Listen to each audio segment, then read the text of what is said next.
Everybody, this is Domingo with you today. Hey there, I hope you're doing fantastic. Today we're going to be looking at the Amazon Shopper Panel.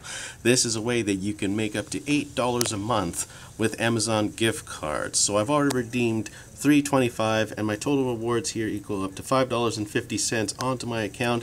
And as you can see, I have an account balance of $11.31 on my Amazon account right now. And we're just going to go back. Ways to redeem. You have to enable ads. So what you do is you make sure ad verification is turned on and you get this $3 a month.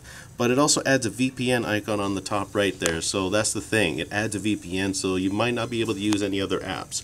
But you can also do surveys to do rewards, to get rewards. And then you can also scan 10 receipts to earn a $5 reward. I have one more receipt to scan to get my $5 reward next month. That is all you do. So what you do, you just press upload receipt, take a picture of the receipt, and then it gets submitted, and then it reviews, and then it gets accepted. So you have to submit 10 receipts a month to get that, and the rewards show up here, and every month the rewards go to your Amazon balance, and that is how you do it.